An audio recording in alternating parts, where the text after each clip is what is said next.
سفرۃ الواعظین جلد نمبر 1 میں بخاری شریف کے حوالے سے ایک واقعہ لکھا ہے۔ پیارے نبی صلی اللہ علیہ وسلم کے زمانے میں ایک عیسائی مسلمان ہو گیا اور اس نے قرآن مجید کی 2 بڑی سورتیں یاد کر لی، سورہ بقرہ اور سورہ آل عمران اس نے یاد کر لی، اور اللہ کے رسول صلی اللہ علیہ وسلم کا منشی بھی بن گیا۔ یعنی پیارے نبی صلی اللہ علیہ وسلم جو کہتے تو وہ لکھا کرتا تھا۔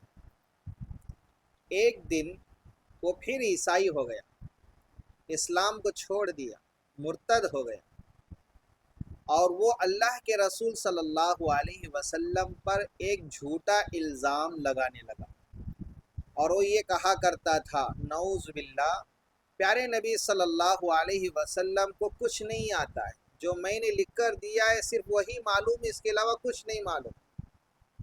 اس طرح جھوٹا الزام اللہ کے رسول صلی اللہ علیہ وسلم پر وہ لگاتا رہا۔ اللہ کا کرنا ایسا ہوا کہ ایک دن اس کی موت واقع ہو گئی، اور ان کے ساتھیوں نے مل کر اس کو قبر میں دفنایا۔ دوسرے دن صبح سویرے جب جا کر دیکھا تو اس کی لاش قبر سے باہر زمین پر پڑی ہے، اور سارے عیسائی یہ کہنے لگے کہ یہ تو مسلمانوں کا کام ہی ہے، اس لیے کہ ہمارا بھائی اسلام قبول کیا تھا اور وہ اسلام چھوڑ کر پھر عیسائی ہو گیا ہے، جس کی وجہ سے یہ لوگ اس طرح اس کے ساتھ سلوک کیے کہ قبر کھود کر اس کی لاش کو باہر ڈال دیے۔ بہرحال ان عیسائیوں نے پھر ایک اور قبر کھودی، اور جو پہلے قبر سے زیادہ گہری تھی اس کے اندر اس کو ڈال کر دفن کر دیا۔ پھر اس کے بعد دوسرے دن آئے، صبح سویرے دیکھا تو اس کی لاش پھر قبر سے باہر زمین پر پڑی ہوئی ہے۔ پھر یہ کہنے لگے کہ یہ کام تو مسلمانوں ہی کا ہے، اور اسلام چھوڑ دیا جس کی وجہ سے اس طرح سلوک یہ کر رہے۔ بہرحال تیسری قبر کھودی، جتنا ان کی طاقت تھی اتنی گہری کھودی، اس قبر کے اندر اس کو ڈال دیا، دفن کر دیا اور چلے گئے۔ پھر اگلے دن آئے، صبح سویرے دیکھا تو اس کی لاش قبر سے باہر زمین پر پڑی ہوئی ہے، اور سارے کے سارے سمجھ گئے یہ تو کسی انسان کا کام نہیں ہے، اللہ رب العزت اس میت کو عذاب دے رہے۔ سارے کے سارے لوگ جان گئے، اور وہ عیسائی لوگ اپنے بھائی کو وہیں پر چھوڑ کر چلے گئے۔ اس واقعے سے ہمیں کیا سبق ملتا ہے؟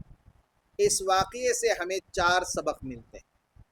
سب سے پہلا سبق یہ ہے کہ ارتداد، اسلام سے پھر جانا، دوسرے مذہب کو اختیار کر لینا، یہ بہت بڑا گناہ ہے۔ اور ارتداد کسے کہتے ہیں؟ حضرت اشرف علی تھانوی رحمۃ اللہ علیہ فرماتے ہیں، ارتداد صرف اس بات کا نام نہیں کہ مندر میں جا کر گھنٹی بجائے یا بتوں کے سامنے ماتھا رگڑے، اس کی پوجا کرے، صرف اسی کا نام ارتداد نہیں ہے، بلکہ آدمی نماز پڑھتے ہوئے، روزہ رکھتے ہوئے، قرآن کی تلاوت کرتے ہوئے، مسلمانوں کے ساتھ اٹھتے بیٹھتے ہوئے بھی مرتد ہو سکتا ہے۔ وہ کیسے؟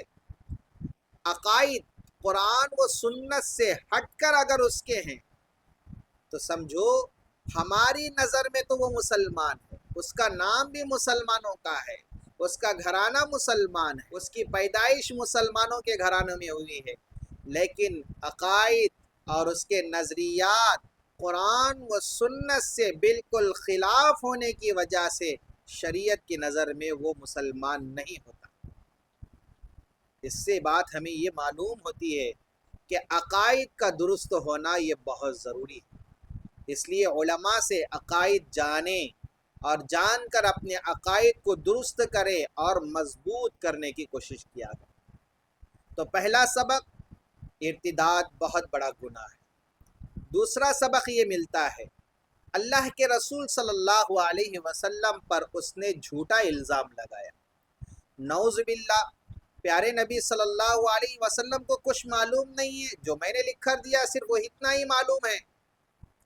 اور یہ جھوٹا الزام لگایا پھرتا تھا، اللہ رب العزت نے اس کے انجام کے ذریعے سے بتلا دیا کہ پیارے نبی صلی اللہ علیہ وسلم پر یہ جو جھوٹا الزام لگا رہا ہے یہ سراسر جھوٹ۔ اور تیسرا سبق یہ ملتا ہے کہ اللہ رب العزت جسے چاہتے ہیں عبرت کا نشانہ بنا دیتے ہیں، جیسا کہ یہاں پر دیکھیں بار بار اس کی لاش قبر سے زمین پر آ کر پڑ رہی ہے، ایک بار نہیں، دو بار نہیں، 3 بار اس کے ساتھ یہ سلوک ہوا۔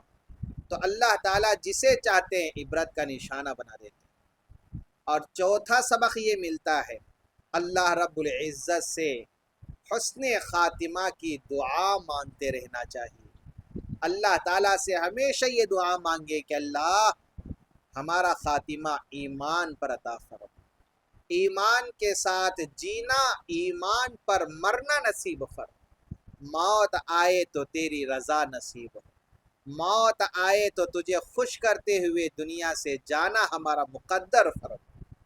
یہ دعا ہمیشہ اللہ رب العزت سے مانگتے رہنا چاہیے۔ اللہ تعالیٰ سے دعا گو ہوں کہ اللہ رب العزت جو کچھ کہا اور سنا گئے ان باتوں پر سب سے پہلے کہنے والے کو عمل کی توفیق عطا فرمائے۔ اللہ تعالیٰ ہم تمام کو عمل پیرا بنائے، آمین۔ وما علینا الا البلاغ۔ اور مزید اس طرح کی ویڈیوز دیکھنے کے لیے ہمارے یوٹیوب چینل مولانا ابو سعید اسلامک نیٹ ورک کو ضرور شیئر اور سبسکرائب کرنا نہ بھولیں۔ جزاک اللہ خیر۔